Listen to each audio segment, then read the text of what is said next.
শেখ হাসিনা তো ভারতের গোলাম ছিল, গোলামী জিঞ্জিরে বাংলাদেশকে আবদ্ধ করতে চেয়েছিল।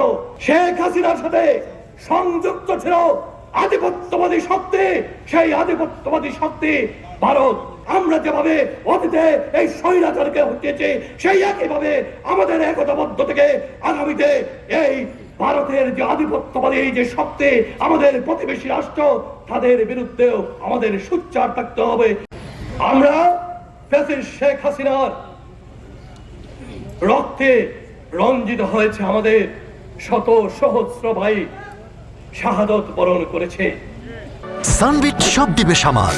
সানবিট ম্যাজিক প্রেস ডিশওয়াশিং এর মাথা ঘোরানো সলিউশন। আমরা ব্যবসা হারিয়েছি, বাণিজ্য হারিয়েছি।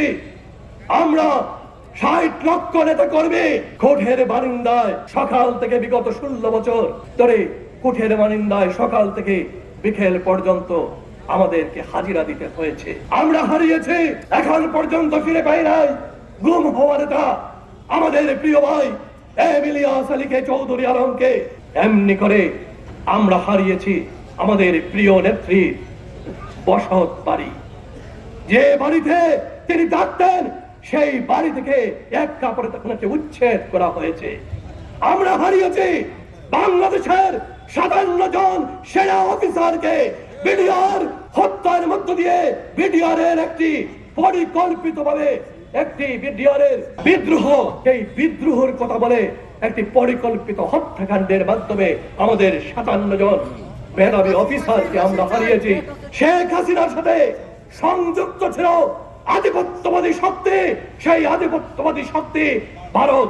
আজকে যারা শেখ হাসিনা তাদের পুতুল সরকার বাংলাদেশের ক্ষমতা থেকে যখন পালিয়ে গেছে, নতুন করে তারা আবার ষড়যন্ত্র শুরু করেছে।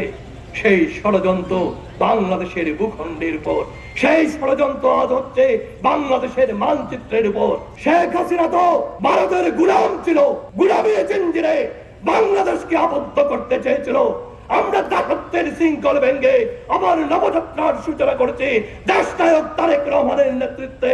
সেই সময় আবারও সেই আধিপত্যবাদী শক্তি ভারতের কুনজর পড়েছে আবারও এই বাংলাদেশের উপর।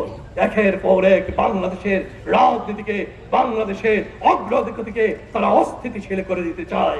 আমরা যেভাবে অতীতে এই স্বৈরাচারকে হটিয়েছি, সেই একইভাবে আমাদের একতাবদ্ধ থেকে আগামীতে এই ভারতের যে আধিপত্যবাদী যে শক্তি, আমাদের প্রতিবেশী রাষ্ট্র, তাদের বিরুদ্ধেও আমাদের সোচ্চার থাকতে হবে সেই একই কায়দায়। তাই আমাদেরকে কোনো ধরনের আমাদের গ্রুপিং, লবিং, কোনো ধরনের আমাদের নিজেদের মধ্যে কোনো বিভক্তি রাখা যাবে না।